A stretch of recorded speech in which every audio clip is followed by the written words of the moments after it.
Avec mon camarade, j'espère que tu vas bien, bienvenue dans cette nouvelle vidéo. Avant qu'on commence, je t'incite comme d'habitude à faire ton ménage. Lève-toi, prends une posture droite, fière, regarde autour de toi et essaye de ranger les choses.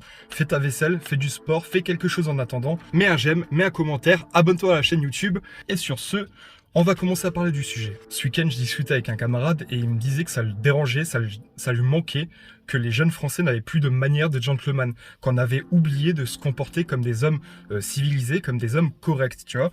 Et j'étais complètement d'accord avec lui. Justement, dans ma façon de voir les choses, les hommes doivent être gentleman, doivent avoir des manières en société avec les femmes, mais avec autrui en général, avec son prochain, qui facilite la vie en société et qui rend juste le monde meilleur en fait, parce que t'es plus agréable à vivre au quotidien, c'est plus agréable d'être dans cette société-là avec des gens qui se comportent de cette manière-là au quotidien, et par ricochet, ça améliore l'ambiance globale, tu vois. À la suite de cette discussion, je me suis dit, ok, je vais peut-être faire une vidéo sur le sujet, donc je te remercie, Mika, si tu écoutes cette vidéo, merci pour l'idée, je te crédite, hein, on a discuté de ça ensemble. Je me suis fait des petits points à gauche, à droite, de choses, de comportements qu'on devrait adopter au quotidien, nous, les jeunes Français, histoire d'améliorer notre réputation, notre monde, et qu'on cherche à s'élever un petit peu plus chaque jour ensemble. Être gentleman, galanterie et courtoisie, apparence et hygiène, et on termine sur comportement social et émotionnel. Le premier point à aborder, c'est la politesse. Bonjour, merci, s'il vous plaît, au revoir. C'est toujours agréable quand tu regardes une personne et tu dis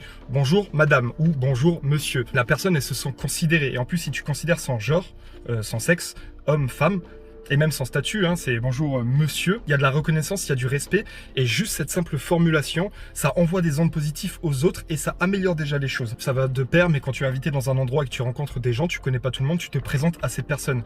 Tu tends la main, tu serres la poignée, tu regardes dans les yeux et tu dis ton prénom, enchanté, tu vois.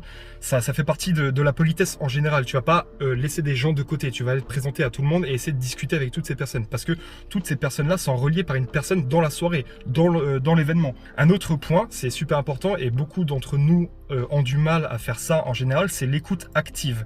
Quand tu écoutes quelqu'un, écoute-le vraiment. C'est-à-dire que tu prends les informations et tu crées la frise chronologique, tu visualises les images, regarde-le dans les yeux parce que la personne va se sentir considérée et écoutée. Parce que si tu regardes ailleurs, on aura l'impression juste que tu t'en bats les steaks en fait. Mis à part les soirées où tout le monde divague et parle sur les voix des autres, quand tu interagis avec une personne, ne coupe pas sa parole. Attends qu'elle ait fini de parler et même laisse peut-être 1 seconde, 2 secondes avant de reprendre la parole et d'embrayer sur un sujet.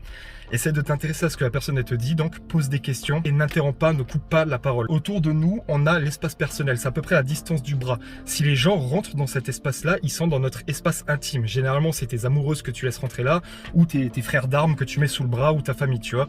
Mais un parfait inconnu ne peut pas venir aussi proche dans cet espace personnel sans avoir fait des étapes préalables. Clémenty appelait ça des étapes de soumission, il me semble. C'est pour montrer que t'es pas un danger. Fais attention à ne pas rentrer, à pas pénétrer, à pas violer l'espace personnel des autres sans y avoir été invité ou sans avoir fait des tests de réceptivité avant. Si tu as envie de rentrer dans l'espace personnel de quelqu'un, vérifie si tu peux. Et ça va de pair avec le fait de ne pas être une présence anxieuse. Je m'explique. Il y a des gens, quand ils s'approchent de toi, tu as une anxiété parce que tu te dis, il va me faire un sale coup, il va me taper ou il va se moquer de moi ou quoi que ce soit. Et quand cette personne vient auprès de toi, tu anticipes déjà des coups de pute qui te fait à chaque fois en fait. Ça me fait penser à un gars au travail. À chaque fois qu'il s'approche d'un de mes collègues, il lui met un doigt dans le dos, tu sais là, pour faire mal un peu comme ça. Moi je l'ai recadré directement, tu vois, parce que je tolère pas ça, j'aime pas ça. Mais justement, quand il essayait de faire ça, ça devenait une présence anxieuse, tu vois. Il s'approchait de moi et moi, putain, je me dis, il va me casser les couilles de nouveau. Donc j'ai réglé les choses très rapidement d'homme à homme, tu vois, et plus jamais il me l'a fait. Ça, fais attention à toi, mais ne deviens pas ce mec-là, c'est important. Sois pas chiant en fait. Quand tu approches des gens, il faut pas qu'on se dise, oh non, il va me saouler, oh il va me faire ci, oh il va me faire ça. Ne sois pas une présence anxieuse, sois une présence bienveillante et positive. Quand on t'approche, on doit se dire ah ouais, il va me faire une blague ou il va me faire un petit sourire ou il va me considérer ou je ne sais quoi. Mais il faut que ce soit une anticipation positive ou neutre. Alors tu peux être neutre, on s'en fout, mais pas négative. C'est important. Savoir reconnaître ses torts et s'excuser. Ça va un petit peu avec la rédemption. Je connais une personne dans mon entourage qui ne veut pas faire ça. Ça fait des années qu'il fuit des problèmes et il veut pas s'excuser, il veut pas aller vers les personnes à qui il a fait du mal pour expliquer la chose. Moi dans mon passé, je crois que je t'ai expliqué dans une vidéo, je l'ai fait, je suis allé m'exprimer chez les gens avec qui j'avais fait du mal. Ça fait partie des bons comportements qu'on doit essayer d'adopter, nous les jeunes Français, pour essayer d'améliorer le monde de demain. C'est déjà avoir la lucidité de se dire à ce moment-là j'ai merdé, à ce moment-là j'ai mal parlé, à ce moment-là j'ai mal agi, et de se responsabiliser soi-même, ne pas attendre que quelqu'un nous responsabilise nous et nous fasse assumer nos erreurs. Ça c'est le comportement d'un enfant. Un adulte, il se responsabilise lui-même et il va assumer ses torts et il va s'excuser auprès des personnes à qui il a porté le préjudice. On termine ce premier chapitre par traiter son prochain comme un égal. C'est hyper important que quand les gens ils t'approchent, encore une fois avec cette présence anxieuse, il faut pas qu'ils se disent ouais il va m'inférioriser, ouais il va me mépriser, oui auprès de lui je me sens comme une merde. Non, quand on est auprès de toi, quand on est auprès d'un gentleman, on doit se sentir à son égal. T'essayes de ping, tu te comportes d'une manière envers les gens, toujours la même à peu près, et tu regardes comment ça répond en face. Si on te renvoie des énergies négatives, si on t'attaque, si on te méprise, tu peux agir différemment, mais essaye toi-même toujours de garder la relation dans un équilibre, tu vois, dans un respect. Et du coup, à contrario, tu vas pas traiter les gens avec un piédestal. Tu les traites pas de manière inférieure à toi, mais tu vas pas les mettre au-dessus de toi. C'est tes égos. Essaie de te comporter avec les gens. C'est pas parce que c'est ton chef, par exemple, qui peut te parler comme une merde. S'il te parle comme une merde alors qu'il est plus gradé que toi, te laisse pas faire. Bon, l'armée, c'est un truc différent, mais par exemple, je pense au travail. Au travail, si le mec il est plus haut gradé que toi, je sais pas comment on dit, il est dans un échelon plus haut, il n'a pas le droit de te mépriser. S'il te méprise, remets-le à sa place. C'est important. Te laisse pas chier dessus parce que tu es censé être dans un grade inférieur. On est des humains et on se respecte, c'est mutuel, tu vois, c'est réciproque. T'envoies du respect, t'en reçois. Si lui te manque de respect, tu lui fais une leçon. Un bon chef, une bonne élite biologique, c'est quelqu'un qui traite les autres autour de lui avec respect, comme il voudrait qu'on le traite lui. Tu veux pas qu'on te traite avec mépris, tu veux pas qu'on te mette sur un piédestal, enfin je pense, tu veux qu'on te traite correctement. Traite les gens correctement. On embraye avec la galanterie et la courtoisie. Des évidences comme ouvrir la porte, pas que aux femmes, mon camarade, à quiconque, une personne âgée, n'importe qui, tu ouvres la porte et tu laisses passer en premier. Il faut aussi céder sa place aux nécessiteux dans les transports en commun, dans les files d'attente. Par exemple, s'il y a une femme enceinte qui est derrière toi, qui veut s'asseoir, n'importe quoi, c'est une évidence, tu te lèves et tu laisses la personne s'asseoir. Autre chose, quand tu es dans le bus, les portes elles s'ouvrent, il y a quelqu'un qui est avec sa poussette, tu es obligé mon camarade, Dieu te surveille, bon, on n'a plus de lumière derrière, tu descends et tu fais monter la poussette. Voilà, c'est une évidence. En fait, tu es là pour aider les autres. Offrir son aide comme porter un sac, par exemple tu vois une vieille daronne qui est en train de soulever des sacs trop lourds, tu viens, tu lui chopes son sac et tu l'aides. Ou ramener les plateaux, par exemple quand je suis au restaurant avec mes camarades, ce qu'on fait nous, c'est que une fois qu'on a terminé les verres, qu'on a terminé les plateaux, on les ramène en cuisine. Ça fait la différence dans le professionnalisme.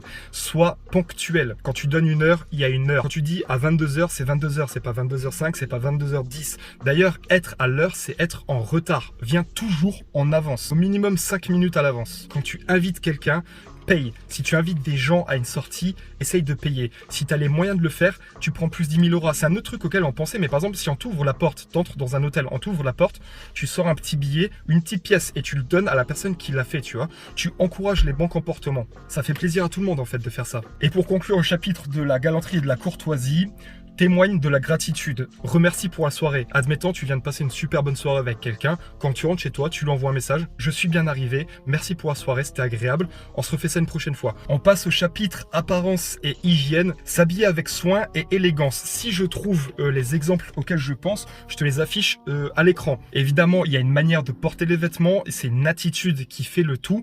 Mais il y a des vêtements à ne pas mettre et des vêtements à mettre, à préférer plutôt. Tu es un homme, tu es un gentleman, tu n'es pas un panneau publicitaire, tu ne portes pas de marque. Tu n'as pas une casquette avec une grosse marque, tu n'as pas une veste avec une grosse marque visible. Tu portes des vêtements civils, neutres. Il faut qu'ils soient taillés, qui te mettent en valeur. Par exemple, je pense à Squeezie. Squeezie s'habille comme un enfant. Il prend des vêtements qui sont taillés de sorte à ce que ça lui donne une allure d'enfant. J'imagine que ça doit être marketing ou qu'il y a des raisons derrière. Ça tue la masculinité, ça tue ton vril, mon ami.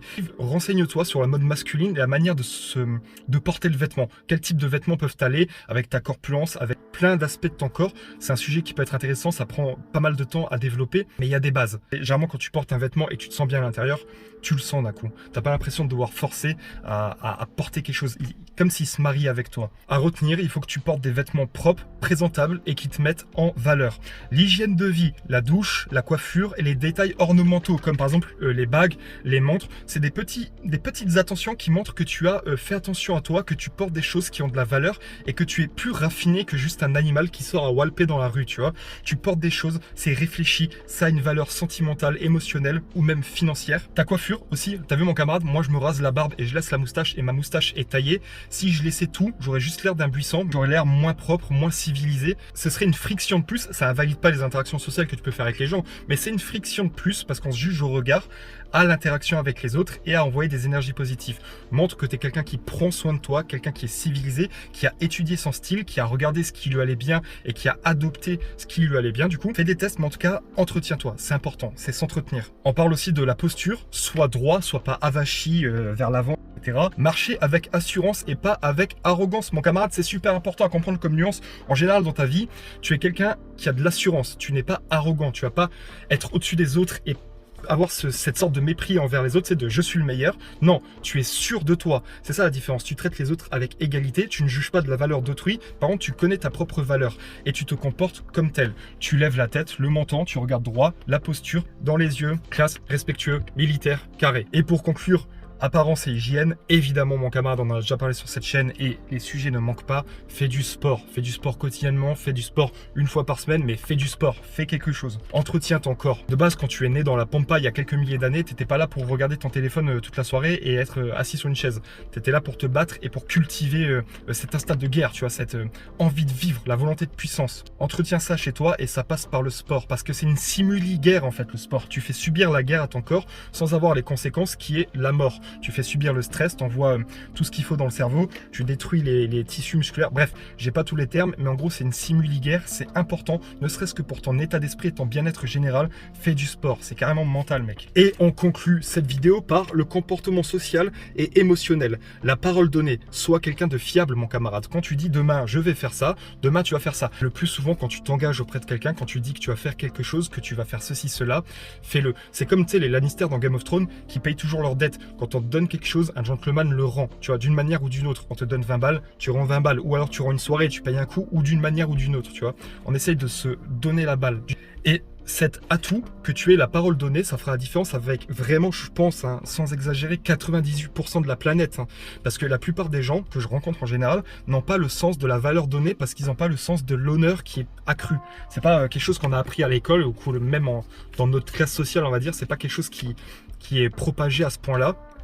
Ou alors c'est souvent fourvoyé. Quoi qu'il arrive, être quelqu'un de fiable, quelqu'un sur qui on peut compter, et avant tout, quelqu'un sur qui toi-même tu peux compter, c'est important. On parle de maîtrise émotionnelle, mon camarade. Je t'invite encore une fois à faire de la méditation, à faire tout le travail pour apprendre à contrôler tes émotions, à vivre tes émotions et à les gérer plus facilement avec le temps. Je te laisse faire tes recherches de ton côté. Si tu as vraiment envie de t'améliorer, tu le feras. C'est pas ma vidéo qui va être exhaustive. On parle de soutenir les siens, encourager, célébrer les succès, être présent dans les moments difficiles, soit auprès des tiens. Un gentleman, c'est une élite biologique, d'accord? C'est quelqu'un qui essaye d'être un pilier pour les siens autour de soi. En fait, depuis avant, je t'utilise le mot gentleman, mais c'est pas forcément tous les aspects du gentleman, c'est plus quelque chose que je me suis créé moi. J'ai appelé ça l'alphar. Tu iras voir sur internet ce que ça veut dire alphar et même le mot elf. Alphar, ce type de personne, c'est ceux qui suivent ma philosophie de vie. Pour l'instant, je suis tout seul dedans.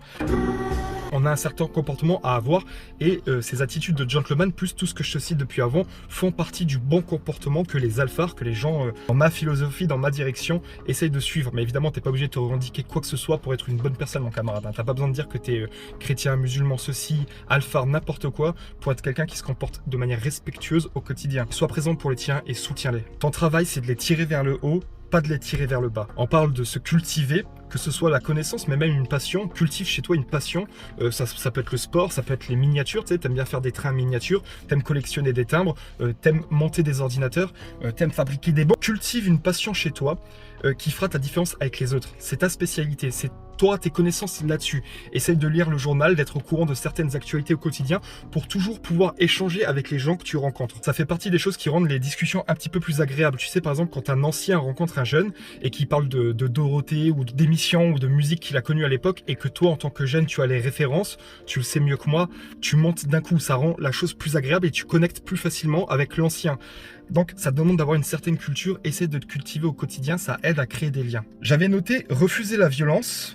Être gentil par choix. Pourquoi, mon camarade, j'ai noté ça? Parce qu'il y a des gens qui sont gentils, mais c'est pas par choix. Ils n'ont pas les couilles, ils n'ont pas le caractère, ils n'ont pas l'agressivité pour être méchants. C'est-à-dire qu'ils sont gentils par défaut, ils l'ont pas choisi. Et de ça, de cette gentillesse, ne découle aucune noblesse. C'est ces mecs-là gentils qui vont avoir toutes les galères avec les femmes, parce qu'eux, ils n'ont pas choisi.